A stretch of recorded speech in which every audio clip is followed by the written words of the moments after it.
Alrighty, I'm Braden Chromis from How To Basic Bike Maintenance. Welcome back to the channel if you've already watched the video. If not, then welcome here. And today we're going to be learning how to set up a bike suspension. So let's get into it. Before we start, some of you might have noticed that I'm wearing the same outfit I was wearing in the tubeless setup video. That's because I just got finished with that. And actually, when putting on this front tire, I did that off camera. I blew the tire off the rim. I inflated that too much. But just checking on, still looking good. So it looks like you guys, if you followed those steps, should be all good in setting up your tubeless tires. Anyway, sorry for keeping you waiting. Let's get into the suspension setup. All right, so first let's get into the material list. And lucky for some of you new people to mountain biking, there's really only two things you need, and that is a set of eyes and a shock pump. So from there, let's learn how to set up our front suspension, because that is going to be a little bit easier. Okay, so our first step is going to be to unscrew the fork top cap. Then, as our second step, you're going to locate the chart on the left stanchion and use your body weight to find the air pressure to put in the fork. Some forks don't have this. Then, you're going to thread the shock pump onto the fork where the top cap was. Then, after that, you're just going to pump and pump and pump. This is very important.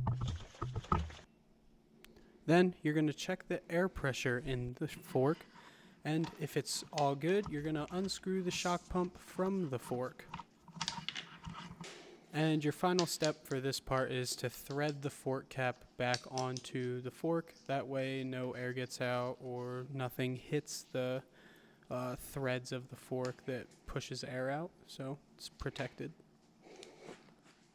Alrighty, now that we got our fork all set up according to our body weight, the next thing to do is set up the rear suspension. Now, on the rear suspension, there's no table like there is on the fork. So it's going to be a little bit more difficult, but not too much. What I like to do is I will always start out with my body weight, and like we said earlier, it's right around 154 pounds. So I'll put that much air pressure into the rear shock. We'll sit on it, see where that sag is, which we'll show later, and then we'll figure out just about how to fine tune it from there. But let's get into that part. Okay, these steps are very similar, so the first one you're going to do is unscrew the shock cap instead of the fork cap.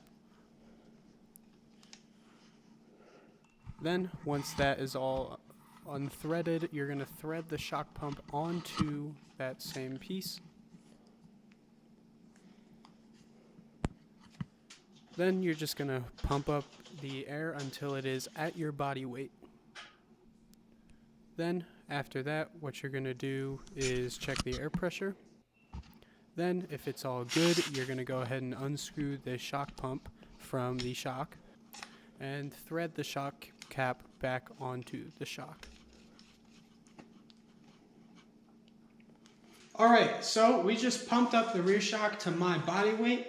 The next step we're going to do is we're going to take this down from the stand, and we're going to end up sitting on it, seeing where that sag is. So first, let's go ahead and take it down the stand. I'm not going to tell you guys too many steps too soon so that I don't confuse you guys. But let's go ahead and take it down.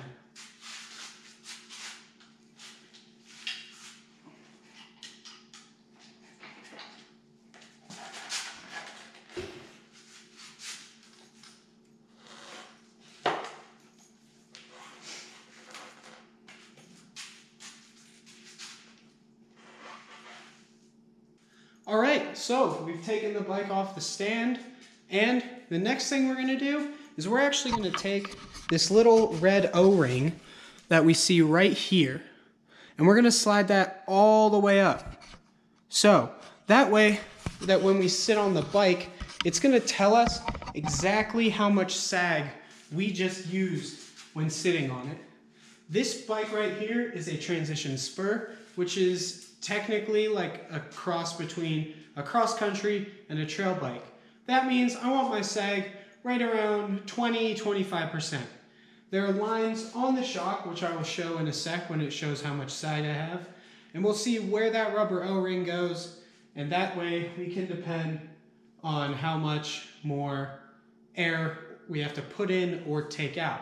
So let's go ahead and sit on the bike and see how that looks.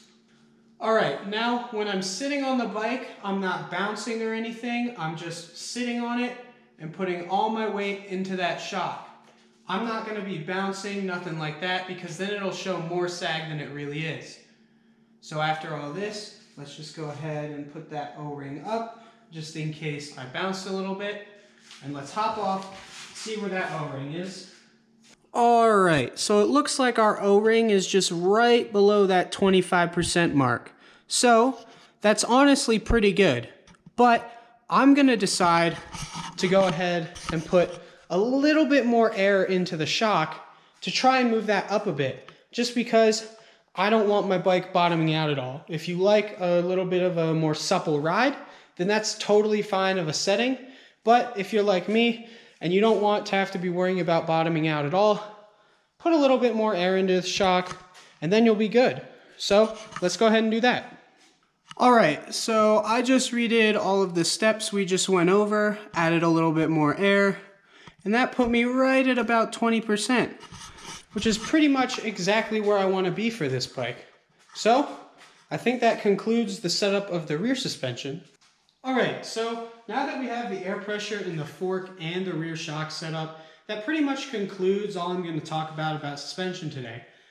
You still have rebound and compression that you can dial in, but that's more about personal preference, so I really suggest going out to ride some trails and see how that rebound and compression feels and adjust it from there. That's not really something that I can tell you guys what to do for it. So that pretty much concludes today's video. I appreciate you guys for watching, and I'll see you in the next one. Have a great day.